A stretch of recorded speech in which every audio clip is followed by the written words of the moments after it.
ब्रह्मरूपमादिमध्यशेषसर्वभाषकम् भावषट्कहीनरूपनित्यशतमदयम् ब्रह्मणोऽधिगोचरं च नेति नेति भावितं त्वं नमामि देवदेव রামকৃষ্ণমীশ্বরম।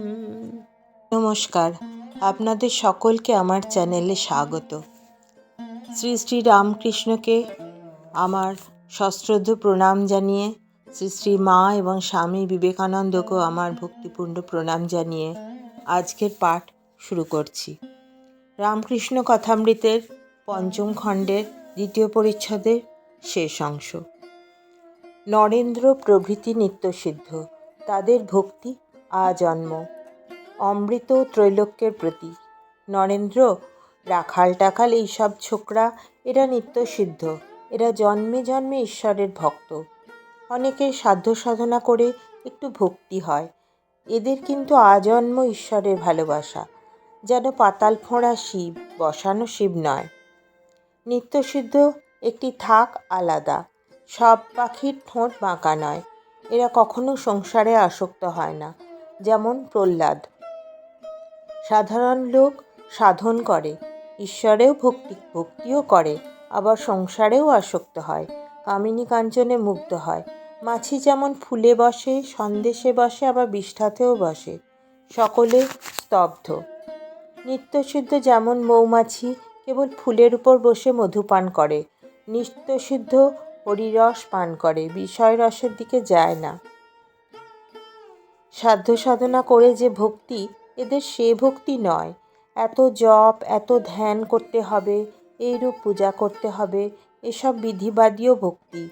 যেমন ধান হলে মাঠ পার হতে গেলে আল দিয়ে ঘুরে ঘুরে যেতে হবে, আবার যেমন সম্মুখের গাঁয়ে যাবে কিন্তু বাঁকা নদী দিয়ে ঘুরে ঘুরে যেতে হবে। রাগভক্তি, প্রেমাভক্তি ঈশ্বরের আত্মীয়ের ন্যায় ভালোবাসা এলে আর কোনো বিধিনিয়ম থাকে না। তখন ধান কাটা মাঠ যেমন পার হওয়া, আল দিয়ে যেতে হয় না, সোজা একদিক দিয়ে গেলেই হলো। বন্যে এলে আর বাঁকা নদী দিয়ে ঘুরে ঘুরে যেতে হয় না, তখন মাঠের উপর এক বাঁশ জল, সোজা নৌকা চালিয়ে দিলেই হলো। এই রাগভক্তি, অনুরাগ, ভালোবাসা না এলে ঈশ্বর লাভ হয় না। সমাধিতত্ত্ব সবিকল্প ও নির্বিকল্প। অমৃত: মহাশয়, আপনার এই সমাধি অবস্থায় কী বোধ হয়? শ্রীরামকৃষ্ণ: শুনেছ, কুমুরে পোকা চিন্তা করে, আরশোলা কুমুরে পোকা হয়ে যায়। কীরকম জানো? যেমন হাঁড়ির মাছ গঙ্গায় ছেড়ে দিলে হয়। অমৃত: একটুও কি অহং থাকে না? শ্রীরামকৃষ্ণ: হ্যাঁ, আমার প্রায় একটু অহং থাকে। সোনার একটু কণা, সোনার চাপে যত ঘষো না কেন, তবু একটু কণা থেকে যায়। আর যেমন বড় আগুন আর তার একটি ফিনকি, বাহ্যজ্ঞান চলে যায়, কিন্তু প্রায় তিনি একটু অহং রেখে দেন বিলাসের জন্য।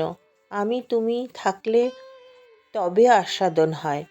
কখনো কখনো সে আমিটুকুকেও তিনি পুঁছে ফেলেন। এর নাম জড় সমাধি, নির্বিকল্প সমাধি। তখন কী অবস্থা হয় মুখে বলা যায় না। নুনের পুতুল সমুদ্র মাপতে গিয়েছিল, একটু নেমেই গলে গেল পদাকার কারিত। তখন কে আর উপরে এসে সংবাদ দেবে সমুদ্র কত গভীর। পঞ্চম খণ্ডের এখানেই সমাপ্তি। ষষ্ঠ খণ্ড। দক্ষিণেশ্বর কালীবাটিতে ভক্ত সঙ্গে ব্রহ্মতত্ত্ব ও আদ্যাশক্তির বিষয়ে কথোপকথন। বিদ্যাসাগর ও কেশব সেনের কথা। প্রথম পরিচ্ছেদ। জ্ঞানযোগ ও নির্বাণ মত। পণ্ডিত পদ্মলোচন। ঈশ্বরচন্দ্র বিদ্যাসাগর। আষাঢ়ের কৃষ্ণা তৃতীয়া তিথি, ইংরেজি 22শে জুলাই 1883 খ্রিস্টাব্দ। আজ রবিবার। ভক্তেরা শ্রী শ্রী পরমহংসদেবকে দর্শন করিতে আবার আসিয়াছেন। অন্য অন্য বারে তাঁহারা প্রায় আসিতে পারেন না, রবিবারে তাঁহারা অবসর পান। অধর, রাখাল, মাস্টার কলিকাতা হইতে একখানি গাড়ি করিয়া বেলা 1টা-2টার সময় কালীবাটিতে পৌঁছিলেন। ঠাকুর শ্রীরামকৃষ্ণ আহারান্তে একটু বিশ্রাম করিয়াছেন। ঘরে মণি মল্লিকাদি আরও কয়েকজন ভক্ত বসে আছেন। রাসমণি কালীবাড়ির বৃহৎ প্রাঙ্গণের পূর্বাংশে শ্রী শ্রী রাধাকান্তের মন্দির ও শ্রী শ্রী ভবতারিণীর মন্দির, পশ্চিমাংশে দ্বাদশ শিব মন্দির। সারি সারি শিব মন্দিরের ঠিক উপরে শ্রী শ্রী পরমহংসদেবের ঘর। ঘরের পশ্চিমে অর্ধমণ্ডলাকার বারান্দা, সেখানে তিনি দাঁড়াইয়া পশ্চিমাস্য হইয়া গঙ্গা দর্শন করিতেন। গঙ্গার পোস্তা ও বারান্দার মধ্যবর্তী ভূমিখণ্ডে ঠাকুরবাড়ির পুষ্পোদ্যান। এই পুষ্পোদ্যান বহুদূর ব্যাপী, দক্ষিণে বাগানের সীমা পর্যন্ত, উত্তরে পঞ্চবটী পর্যন্ত, যেখানে ঠাকুর শ্রীরামকৃষ্ণ তপস্যা করিয়াছিলেন, ও পূর্বে উদ্যানের 2 প্রবেশদ্বার পর্যন্ত। পরমহংসদেবের ঘরের কোলে 2-1টি কৃষ্ণচূড়ার গাছ, নিকটেই গন্ধরাজ, কোকিলাক্ষ, শ্বেত ও রক্তকরবী। ঘরের দেওয়ালে ঠাকুরদের ছবি, তন্মধ্যে পিটার জলমধ্যে ডুবিতেছেন ও যিশু তাঁর হাত ধরিয়া তুলিতেছেন, সেই ছবিখানিও আছে। আর একটি বুদ্ধদেবের প্রস্তরময় মূর্তিও আছে। তক্তপোষের উপর তিনি উত্তরাস্য হইয়া বসিয়া আছেন। ভক্তেরা মেঝের উপর, কেহ মাদুরে, কেহ আসনে উপবিষ্ট। সকলেই মহাপুরুষের আনন্দমূর্তি এক দৃষ্টে দেখিতেছেন। ঘরের অনতিদূরে পোস্তার পশ্চিম গা দিয়া পূতসলিলা গঙ্গা দক্ষিণ বাহিনী হইয়া প্রবাহিত হইতেছিলেন। বর্ষাকালে খরস্রোতা, যেন সাগর সঙ্গমে পৌঁছিবার জন্য কত ব্যস্ত। পথে কেবল একবার মহাপুরুষের ধ্যান মন্দির দর্শন স্পর্শন করিয়া চলিয়া যাইতেছেন। শ্রীযুক্ত মণিমল্লিক পুরাতন ব্রাহ্মভক্ত, বয়স 60-65। তিনি কিছুদিন পূর্বে কাশীধাম দর্শন করিতে গিয়াছিলেন। আজ ঠাকুরকে দর্শন করিতে আসিয়াছেন ও তাহাকে কাশী পর্যটন বৃত্তান্ত বলিতেছেন। মণিমল্লিক: আর একটি সাধুকে দেখলাম, তিনি বলেন ইন্দ্রিয় সংযম না হলে কিছু হবে না, শুধু ঈশ্বর ঈশ্বর করলে কি হবে? শ্রীরামকৃষ্ণ: এদের মত কি জানো? আগে সাধন চাই, সম দম তিতিক্ষা চাই। এরা নির্বাণের চেষ্টা করছে। এরা বেদান্তবাদী, কেবল বিচার করে ব্রহ্ম সত্য, জগৎ মিথ্যা। বড় কঠিন পথ।